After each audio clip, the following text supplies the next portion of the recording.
नमस्कार, बहुत स्वागत है आपका। आप देख रहे हैं ग्रांड ज्योतिष सीक्रेट। धनु राशि वालों, शनिदेव की साढ़े साती का अंतिम चरण चल रहा है और शनिदेव का राशि परिवर्तन हर 2.5 साल में होता है। अभी शनिदेव मकर राशि में गोचर कर रहे हैं और आपके ऊपर शनिदेव की साढ़े साती चल रही है। लेकिन 29 अप्रैल 2022 आपके साढ़े साती से आपको मुक्ति मिलेगी। लेकिन मुक्ति मिलने के पहले एक और बात देखिए, वैसे तो शनिदेव की जो दशा होती है, साढ़े साती ढैया, ये दोनों ही कष्ट देता है, जीवन में बहुत सारी परेशानियां देता है और हर व्यक्ति अपने जीवन में शनिदेव की साढ़े साती से गुजरता ही है। लेकिन अगर आपकी कुंडली में शनिदेव मजबूत स्थिति में हैं तो इस समय आपको लाभ दे जाते हैं, और अगर कमज़ोर हैं या फिर पीड़ा दे रहे हैं तो यकीनन आपके जीवन की परेशानियों को बढ़ा देते हैं। तो 29 अप्रैल 2022 में मकर राशि से निकलकर वो कुंभ राशि में जाएंगे और आपको साढ़े साती से मुक्ति मिलेगी। पर 12 जुलाई 2022 तक वो कुंभ में रहेंगे और इसके बाद शनिदेव वापस से, जो शनिदेव के कुंभ में आते ही धनु वाले जो हैं साढ़े साती से मुक्त हो जाएंगे। और यहाँ पर 12 जुलाई 2022 में शनि वक्री होकर वापस जब मकर राशि में आएंगे तो धनु वालों एक बार फिर से साढ़े साती का असर आप पर पड़ने लगेगा। तो 2022-23 की शुरुआती चरण तक आपके जीवन में क्या होगा, कैसे मुक्ति पाएं, कैसे इन तमाम परेशानियों से बाहर निकले, आज हम आपको यही बताएंगे। अंत तक बने रहें और ये प्रेडिक्शन चंद्र राशि पर आधारित है। तो शनिदेव की साढ़े साती डराती है और जैसा कि अभी धनु वाले भी डर रहे हैं, बहुत सारी मुश्किलों से वो घिर चुके हैं और उनसे बाहर भी अब धीरे धीरे वो निकलने लगे हैं। लग रहा है जैसे अब सांस आने को है। अब साढ़े साती लगने पर बहुत तरह की समस्याएं भी आपने झेली और इसका प्रभाव लगभग आप 7 सालों तक झेल चुके हैं। अभी 6 महीने और हैं, लेकिन उसके बाद वापस से 3 महीने राहत के बाद एक बार फिर से साढ़े साती शुरू हो जाएगी, जो 2023 में जाकर आपको आराम देगा। तो ज्योतिष कहता है कि हर व्यक्ति को जीवन में एक न एक बार साढ़े साती जरूर लगती है और शनिदेव के राशि परिवर्तन करने पर आपके साढ़े साती से मुक्ति मिल रही है। तो 29 अप्रैल 2022 जैसा कि ये अंतिम चरण है, तो अंतिम चरण जो होता है शनिदेव के बाकी 2 चरणों की भरपाई करता है। जो आपको पहले चरण में शारीरिक कष्ट थे, मानसिक कष्ट थे, जो दूसरे चरण में धन की मुश्किलों से आप बाहर निकले हैं, अभी आर्थिक कष्ट थे, वो तीसरे चरण में कहीं ना कहीं धीरे ही सही पर चीज़ें बेहतर हो रही होगी। अब साढ़े साती का चूँकि ये तीसरा चरण अधिक कष्टदायी नहीं है, लेकिन फिर भी थोड़ा सा आपको संभल के रहना है, क्योंकि जाते जाते शनिदेव उतावलापन दे जाते हैं, व्यक्ति को सोचने समझने की जो शक्ति है उसके छीन कर देते हैं और इसी के कारण आप कभी कभी गड़बड़ हो कर देते हैं। आप कभी कभी खुद ही अपने बुने हुए जाल में फंस जाते हैं। तो शनिदेव के आपकी राशि से जैसे ही निकलेंगे, आपके ऊपर जो प्रेशर है, जो मानसिक समस्या है, वो कम होने लगेगी, जो खुशियां हैं वो आने लगेगी, प्रॉपर्टी का सुख मिलेगा, जीवन साथी के साथ रिश्ते बेहतर होंगे, आपके जो प्रोफेशन है, जो उसमें टेंशन है वो कम होगी और आप मानसिक रूप से भी अब सुकून से रहने लगेंगे, एक खुशी आने लगेगी, मन भी प्रसन्न रहने लगेगा, स्वास्थ्य में सुधार होता जाएगा, आपके जो विल पावर है वो बढ़िया हो जाएंगे, धन सुख बढ़ेगा। क्योंकि देखिए, जिस घर में शनिदेव बैठ जाते हैं ना, उस घर को रोशन कर देते हैं। तो यहाँ पर देखिए, जिस घर पर दृष्टि डाल देते हैं उस घर को तबाह कर देते हैं। तो यहाँ शनिदेव सुखों में वृद्धि भी करेंगे और जीवन में सुख भी आएगा, मानसिक तनाव समाप्त होगा। अब आप जो लग्जरी लाइफ जीने के आदी हैं, जो आपको जीवन में चाहिए, वो आपको प्राप्त होगा, आपका धन बढ़ेगा, आपका धन बचेगा, आपका फैमिली लाइफ बेहतर होगा। लेकिन दूसरी तरफ अगर हम आपके तीसरे भाव की बात करें, जो अभी वो मकर राशि से निकलकर 2022 29 अप्रैल को कुंभ राशि में जाएंगे 12 जुलाई तक, तो ये जो 3 महीने हैं, ये समय कैसा रहेगा ये भी हम जानेंगे। लेकिन इसके बाद जो 2023 तक वो आपके ऊपर साढ़े साथी का प्रभाव डाले हुए हैं। तो ऐसे में क्या होगा, अगर हम आपके लिए देखिए, आपका जो सोसाइटी है, जो आपका भाई बहन के साथ रिश्ता है, तो आपका पराक्रम बढ़ेगा।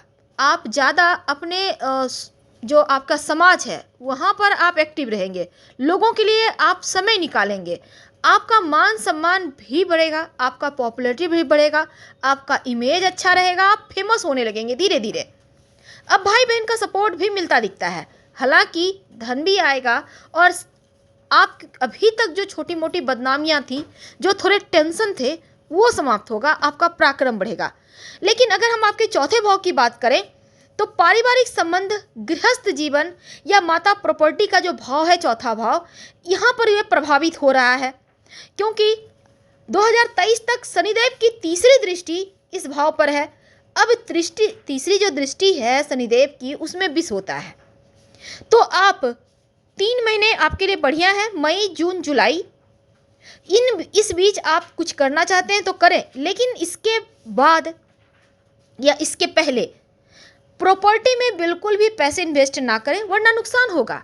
और अपने माँ के स्वास्थ्य का बहुत ध्यान रखें, क्योंकि उनके स्वास्थ्य में सबसे ज़्यादा निगेटिव प्रभाव है, और आपका जो पेट का प्रॉब्लम है वो थोड़ा आपको परेशान कर रहा है, घर में झगड़े लड़ाई जैसी चीज़ें हैं।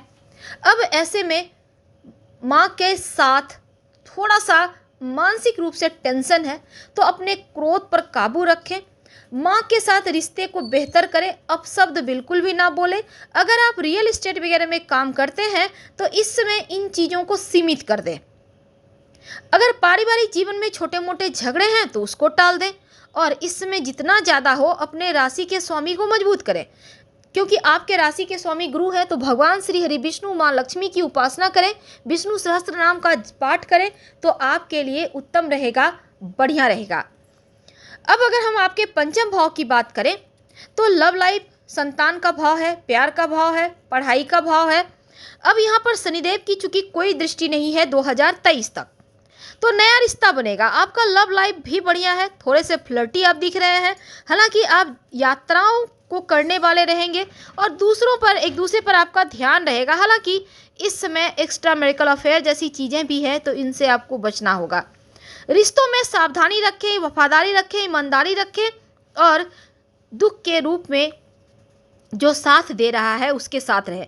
वैसे तो इस समय संतान प्राप्ति के योग भी बन रहे हैं, और संतान प्राप्ति के योग के साथ थोड़ी सी पेट की समस्या से भी राहत मिलेगी। हालांकि नॉनवेज वगैरह थोड़ा कम खाएं तो आपके लिए अच्छा रहेगा।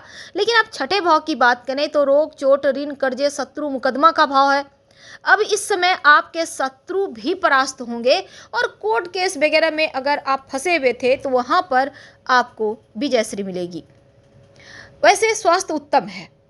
सप्तम भाव की बात करें, जिसको हम पार्टनरशिप का भाव कहते हैं, दाम्पत्य जीवन का भाव कहते हैं, तो इस समय देखिए अगर आप अविवाहित हैं तो आपका विवाह भी होगा, पार्टनरशिप में कोई काम करते हैं तो लाभ होगा, दाम्पत्य जीवन भी आपका बढ़िया रहेगा। अष्टम भाव की बात करें तो भोग विलास की तरफ थोड़ा सा आपका ध्यान जाएगा, लेकिन शनिदेव की पूरी दृष्टि 8वें भाव पर पड़ रही है, तो अगर हम 3 महीने को छोड़ दें तो बाकी समय अष्टम भाव पर उनकी दृष्टि है, तो एक्सीडेंटल प्रॉब्लम हो सकती है। जीवन साथी के साथ हालांकि आपका रिश्ता थोड़ा बेहतर होगा, लेकिन छोटी मोटी परेशानियां हैं। अब इनका 7वीं दृष्टि चूंकि अष्टम भाव पर पड़ रही है, तो ऐसे में आप जीवन साथी को समझिए, उनके साथ समय बिताएं और शिव जी की उपासना करें, तो आपकी फैमिली लाइफ थोड़ी बेहतर होगी, क्योंकि उनकी 7वीं दृष्टि जो 8वें भाव पर है उसमें भी विष है, तो थोड़ा ध्यान देना है।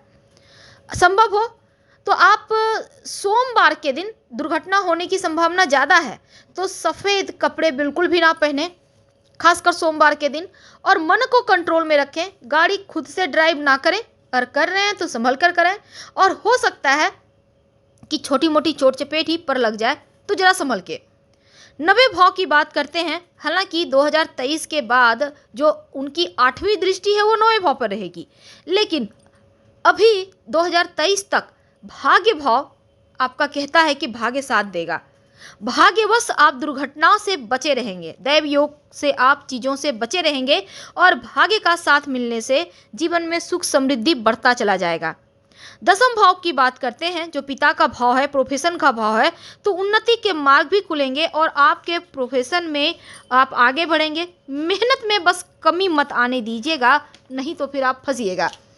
ऑफिस में आपको सबका सपोर्ट भी मिलेगा और इस समय पिता का स्वास्थ्य भी बढ़िया है, तो पिता का साथ भी मिलेगा और बिजनेस के लिए भी ये वक्त अच्छा है। लेकिन अगर 11वें भाव की बात करें तो जो 11वां भाव है लाभ का भाव है, व्यवसाय का भाव है, अर्निंग का भाव है, मुनाफा का भाव है, भाई बहनों का, बड़े भाई बहनों का भाव है। तो बड़े भाई बहनों से संबंध आपके थोड़े से कष्टकर हो सकते हैं। हालांकि जमीन जायदाद प्रॉपर्टी को लेकर कोई विवाद भी यहाँ पर दिख रहा है, इसलिए इस समय इस मामले को संभाल लें तो बढ़िया है और बहुत मेहनत के बाद ही लाभ होगा। अगर आप बिजनेसमैन हैं तो आप इस समय आप कितना कमा रहे हैं इस पर न ध्यान देकर कितना ज़्यादा बेच पा रहे हैं इस पर ध्यान दें तो आपके लिए वही अच्छा है, तो खुद व खुद प्रॉफिट होने लगेगा। 12वें भाव की बात करते हैं, ये भाव है दोस्तों का, एक्स्ट्रा मेडिकल का या फिर आपके हॉस्पिटल का या लंबी दूरी की यात्रा का। तो यहाँ पर देखिए आपका ऐश्वर्य बढ़ेगा, आपके रिश्तों के प्रति ईमानदार रहें, क्योंकि यहाँ पर एक तरफा मेडिकल अफेयर जैसी चीज़ें हैं तो यहाँ पर इनको संभालना है, किसी तीसरे को रिश्तों में आने ना दे, संभल के रहें। तो खर्चों पर कंट्रोल रखना है, सुख खुद भी आएगा और सेविंग भी करना है। हालांकि माँ के स्वास्थ्य का आपको विशेष ध्यान रखना होगा, क्योंकि सबसे ज़्यादा निगेटिव प्रभाव माँ के स्वास्थ्य पर ही है, तो इन चीज़ों का आपको ध्यान रखना है। लेकिन आइए जानते हैं कि धनु वालों आपके लिए ये जब आपके जो ये अंतिम चरण है उतना कष्टकर तो नहीं है, लेकिन जब 12 जुलाई 2022 में शनिदेव वक्री होकर वापस से मकर में आएंगे तब इस समय आपको थोड़ा संभल कर तो रहना होगा। आइए जानते हैं कि जब शनिदेव की 7.5 आपके ऊपर से समाप्त हो जाएगी, उतर जाएगी, तब आपको क्या मिलेगा, उनका आशीर्वाद। शनिदेव आपको क्या देंगे, कि आपके जीवन की खुशियाँ आपको कितनी मिलेगी। सबसे पहले तो 7.5 के उतरते ही जो दूसरा भाव है जहाँ पर शनिदेव बैठे हैं, ये परिवार का भाव है, धन का भाव है, वाणी का भाव है, और यहाँ से निकलकर तीसरे भाव में जाएंगे।